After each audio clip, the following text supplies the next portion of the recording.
Welcome to Stranger Bridgerland Podcast. True stories of the paranormal, ghosts, hauntings, cryptids, glitches, and more.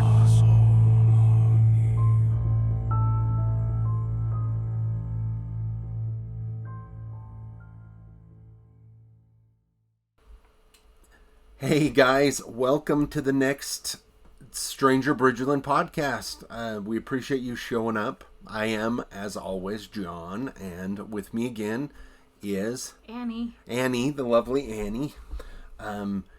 We really appreciate you guys listening. We've gotten quite a few listeners, and we really appreciate it. It's a lot of fun to sit and talk,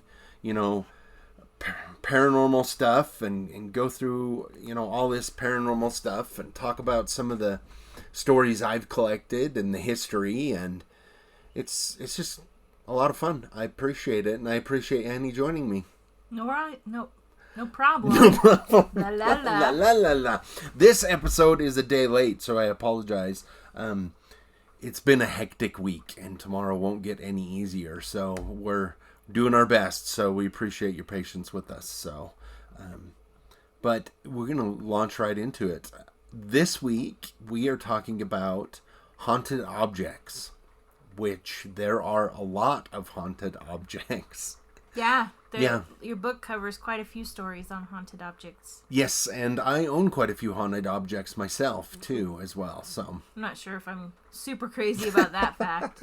Usually they're locked up in the safe, but they've actually been out a little bit lately, but I don't know if some of the paranormal experience you've experienced upstairs has to do with the fact that any of them are up there or not. So are they up there? Yeah, they're John upstairs. Olsen.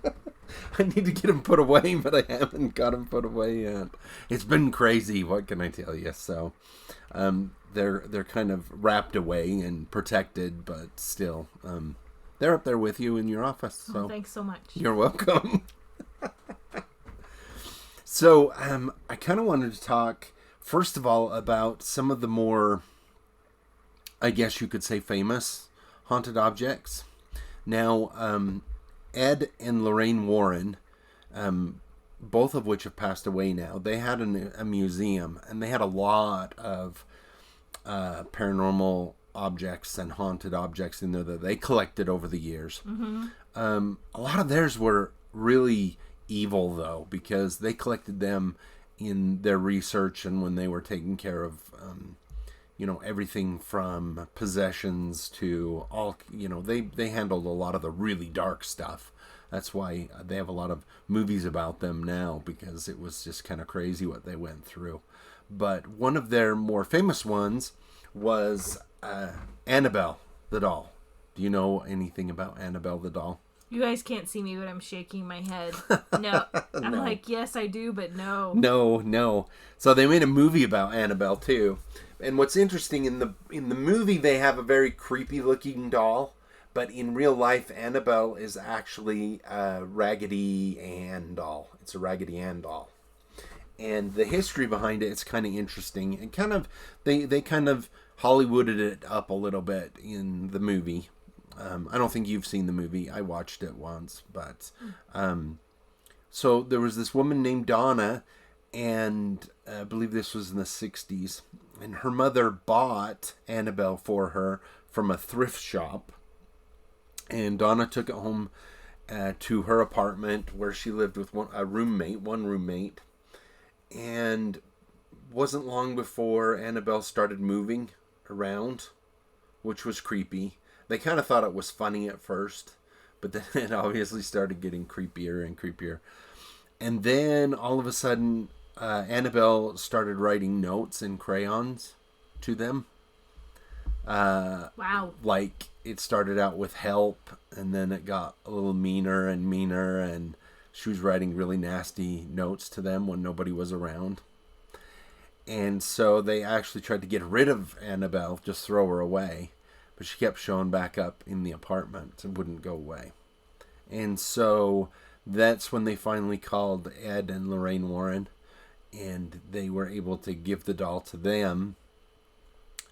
Some believe that it was possessed by somebody who'd been murdered in the apartment where they lived, or it was possibly a demon. So they don't think that it followed the doll? Like, what? They thought that the whatever was attached to it came from their apartment? It didn't come from before they... They're not... I don't think they're 100% sure where it came from. They just know there's something attached to it now. When it was originally in the museum, it was just kind of out. But after a young man taunted and touched the doll, and then died in a crash on the way home from the museum, they put it in a locked case. Oh my. Yeah, they put it in a locked case so nobody could touch it anymore. And nobody has, except for the I believe it's their son that now owns the museum. But as a side note, the Ghost Adventurers, what's his name from Ghost Adventurers? Oh, gosh. Zach Bagan, thank you. Zach convinced him to bring it to his museum and to let them do a show about it. And he did, on the condition that Zach would not touch Annabelle. And in the middle of the filming, Zach did. He touched it, which caused a lot of friction because that was his promise, was that he would not touch it, and he did. So that's kind of the history of Annabelle, which is kind of a really creepy, a doll for sure. But I think that was really rude, because I think Zach was planning on touching Annabelle the entire time. Yeah. And at least he didn't provoke Annabelle, did he? Right. He just touched her? Well, yeah, he tried to provoke too. That's what they do. But did he have a death wish? I don't know. You watch some of the things that they do, and you wonder if they don't have kind of a death wish. But makes for great TV for sure. But well, and just so we're clear on here, like, you would never promote anybody to antagonize a spirit. No, absolutely not. Or to poke and prod or ask them to, like, do things that would, like, harm anybody, or, like, people are super crazy when they go ghost hunting. Right. And when somebody contacts me and needs some help, like this last fall, that family that needed some help, their daughter was being terrorized. And I have certain groups. If I can't go personally help, I have groups that I trust that can help them. For example, Destination Mystery, they are great at going out and helping people. So this is the thing that happens often if you're not sure. And this is the thing for everybody. Do your research if you have a problem with a ghost, or you think you have a problem with a ghost. You got to trust who's coming in, because, for example, Zach and those guys, somebody might have a ghost problem and they call Zach to come in, but they're not worried about helping. They're worried about ratings and getting stuff. So if you had, I always give this example, if you had a wasp problem in your backyard and you called an exterminator and all they did was come and throw rocks at the hornet's nest and got them really mad and then said, okay, we're done, and left, that would be a really terrible exterminator. You got to get somebody who's going to come in and give you the ideas of what to do, how to take care of it, how to calm it down. And there's a lot of things that you can do based on what your religion is, and talking with people that want to help you. Well, to be fair, I don't think they're called out to solve the problem. I think they're called out to show off the problem. And and that's true. I don't think they're called out to solve any problems. I think that they go to, like, these saloons that have ghosts, and they, right. The people almost want them to see it, so they do sort of provoke because they want to see it. Because they want to see it. Yeah, exactly. And you're right about that. But there are, a lot of weekend warrior ghost hunters out there, and you just got to be careful about who you call if you have a ghost problem, because if they're going to come in, like I said, and just poke the problem and then leave, that's going to just cause trouble. They're going to pull out the Ouija board and open a portal and open a portal and then be like, oh, it's a lot worse now, but we got some good EVPs. Bye. That's not that's not great. But Cool. there's a lot of people that I trust and know and trust. Bear River Paranormal is great. They're awesome to help people. They've helped a ton of people. They've helped a ton of people with haunted objects too. Our good friend Shane comes in to Para X, and he brings all his haunted objects, and he's very careful with them. But it's really cool to see. He's able to take care of them as well, like I'm able to take care of the haunted objects I have. Yeah. Because I know what I'm doing after 30 whatever years of... Yeah. But people really loved seeing his objects and hearing about him. That was one of the biggest talking things and even at the end when we had all the speakers together, they're like, is he going to bring his stuff in? Yeah. They did. He did an awesome job. We're excited to have him again too coming. Oh yeah. And a lot of people come to Parax. But back to some more of the haunted objects, which are kind of cool. The other one that's a famous one is called Robert the Doll. Have you ever heard of Robert the Doll? I have not. Okay, so this is what's really interesting about Robert the Doll. The Oda family from Key West was a very well-off family. And in the early 1900s, they had a son named Robert Eugene Oda. Okay, and they bought him a doll, a really unique doll. And he loved that doll. And from then on, he treated it like a real person kind of a deal. And sometimes when something would get broken in the house, he would blame Robert and say, well, Robert did it. Not me, Robert, that Robert, And what was really kind of weird is that Robert kept Robert the Doll as a friend through his entire life, like through his marriages, through all of his stuff, everything. And Robert really became kind of an entity of his own.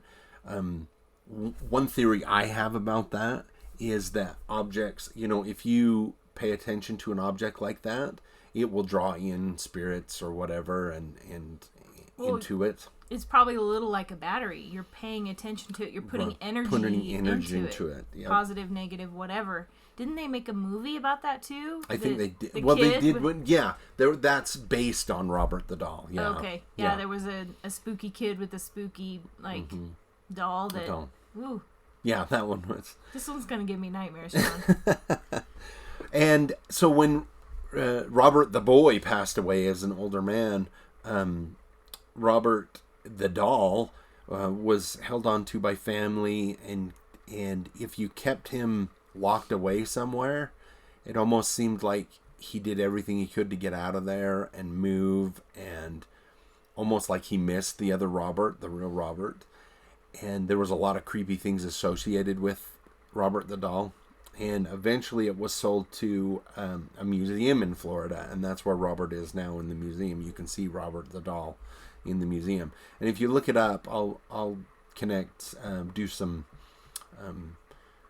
threads in this podcast at the bottom, so you guys can click and see what these all look like if you don't know what Robert looks like, if you don't know what Annabelle looks like. And if Robert the person was so close to Robert the Doll, I wonder if he is attached to that now. It could be, yeah. It could be. It was unhealthy, I guess they called it unhealthy the way Robert was attached to Robert the Doll.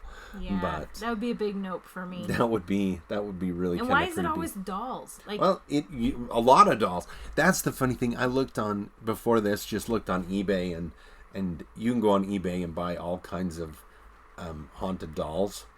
Now, they're not all haunted, obviously. I'll give you an example. Mom has a doll in the house.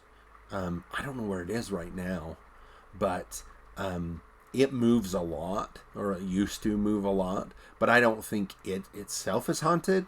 I think that the ghost was just moving it and stuff like that. He's pranking us. Pranking us with it. Same with the snowman that somebody walked away with at a garage sale. That's an interesting story too. It was a snowman that my mom had that used to move around and terrorize my son. And finally my son said he wouldn't come in the house if the snowman was there, and they put him on the front porch for a couple years, and then Mom sold him at a garage sale. So I don't think anything went with the snowman, but it would be interesting to find out if anything did. But it's kind of interesting. Is something using it? Is it really, haunted?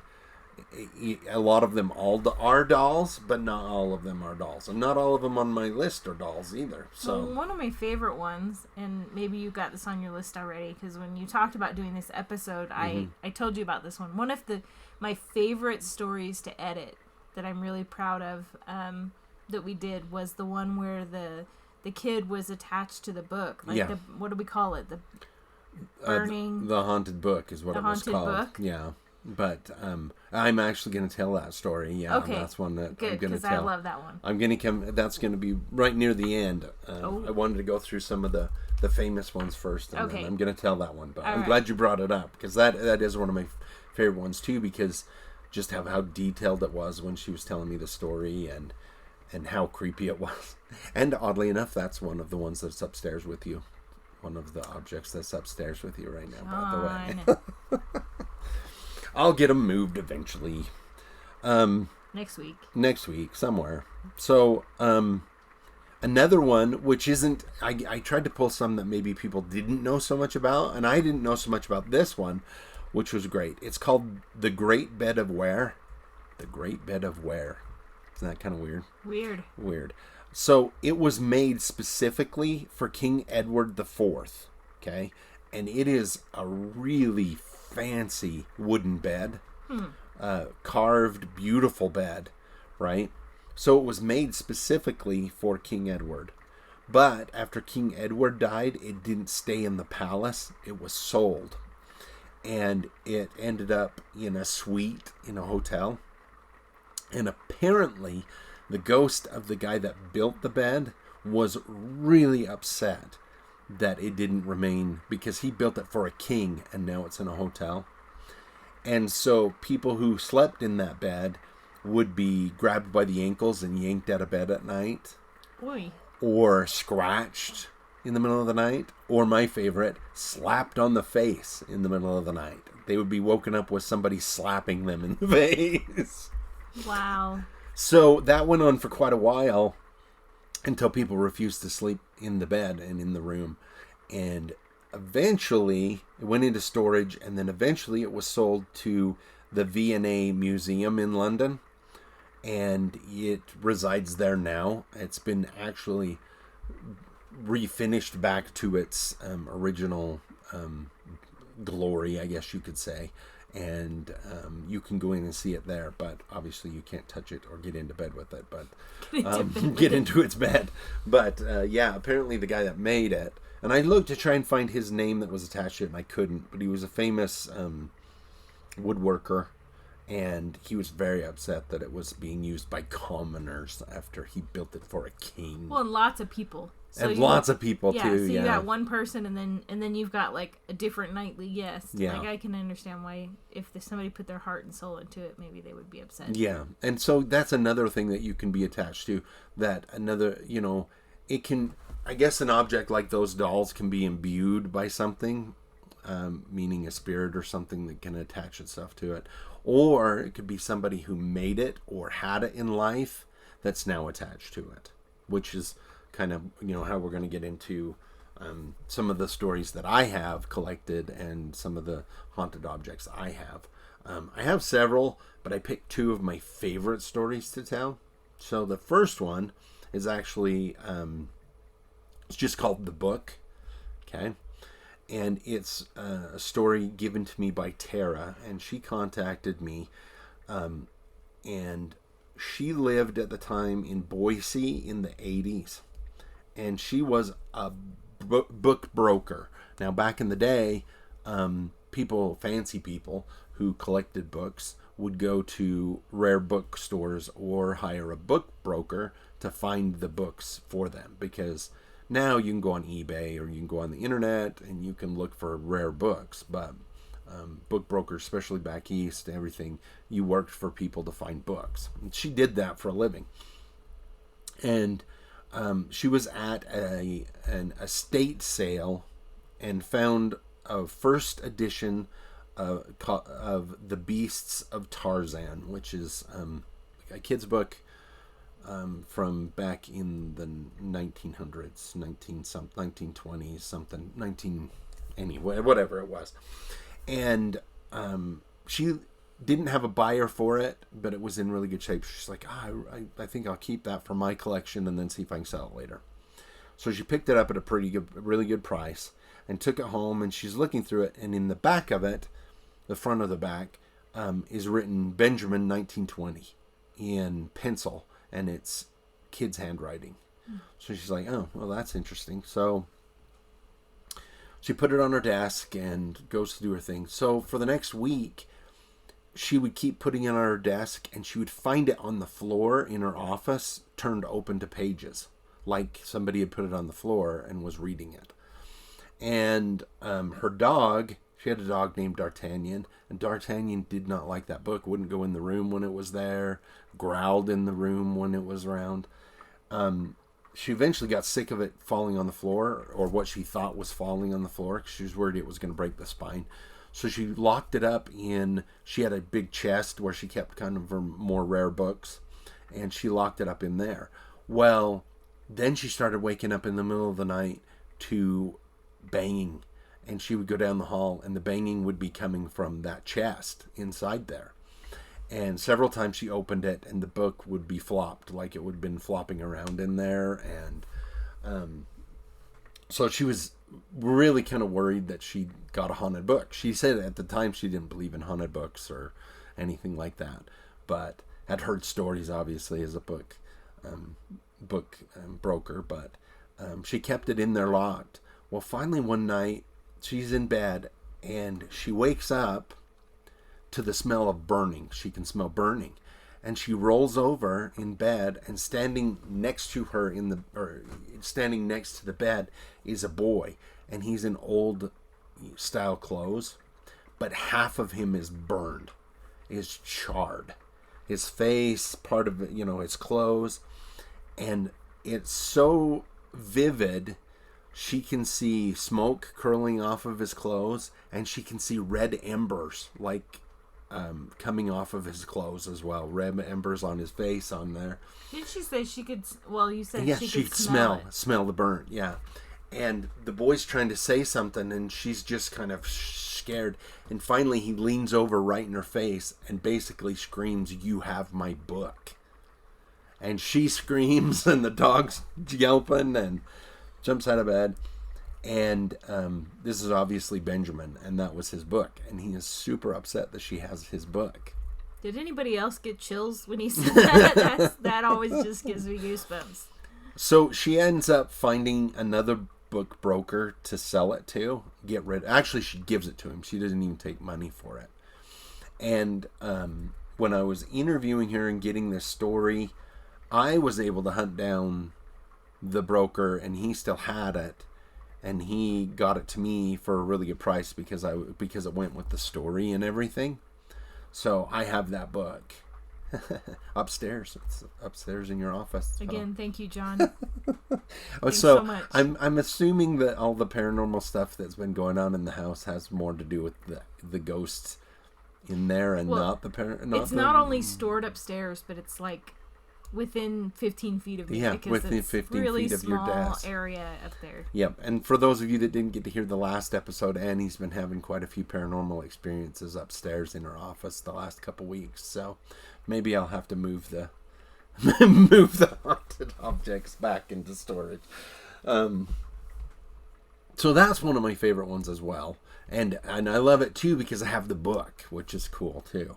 And like I say, when I keep it locked in the safe, there's usually no problems or anything like that. But I still love the idea that I have it, and I love the idea that I can display it and show it to people as long as people don't touch it. But it's kind of cool. So the last one I want to share with you is also another one of my favorite ones that I collected. It was called The Hatchet Head, and it's by Josh. And Josh contacted me after hearing me talk on a podcast, And his story, he grew up in northern Utah near Tremonton, I guess. And he was living in Salt Lake. He was a construction worker. His grandpa had passed away. He was really close to his grandpa. And so when he went to the funeral, his grandpa didn't have much, to give to anybody, but he had a collection of different things. And Josh found a Native American hatchet head in his stuff, and he asked if he could have it, and everybody said, sure, you can have it. So he took it because he thought it was cool and it was connected to his grandpa. Well, he had an apartment in Salt Lake, and first he was trying to display it, but he would come home from work. He lived alone in his apartment. He'd come home and it would be thrown on the floor, like somebody literally threw it off the bookcase that he was displaying it on. So that went on for a while, and he finally put it in the hallway closet. And then he was woken up several times with like weird drumming and sounds coming from the closet. He thought at first it was his neighbors, but when he would walk out into the closet outside, that it was coming from the closet, which was super weird. And then he'd open the closet and it would stop. Sounded Jumanji. Yeah, kind of like a Jumanji thing. Yeah, that's what I was thinking too when he was telling me this story. Very interesting. But then one night he can hear it and it's a lot louder. And he goes out in the hallway, and before he can turn the light on, he sees that the closet door is open. And he's looking, and from behind the closet door steps a Native American in buckskins, and he's got a bow and arrow in hand, and just full authentic Native American. And the hatchet, and so he freaks out and flips on the light, and when he does, he disappears. This vision of the Native American disappears, and the box that he had, the hatchet head, has been flopped open, and the hatchet head's on the floor. And so he's had it. He's like, oh my gosh, this is crazy. So before work, he goes at like 3 o'clock in the morning, and he goes and locks it in. He had a storage unit with some of his stuff, and he just locked it in there. And when he contacted me and he's telling me this story, it was still in there. It was still in his storage unit, and I convinced him to let me take it and store it. So and he was fine. He's like, fine. I don't want to throw it away. I don't want to give it to someone, And I told him I would take care of it. So I have that as well, upstairs by your office.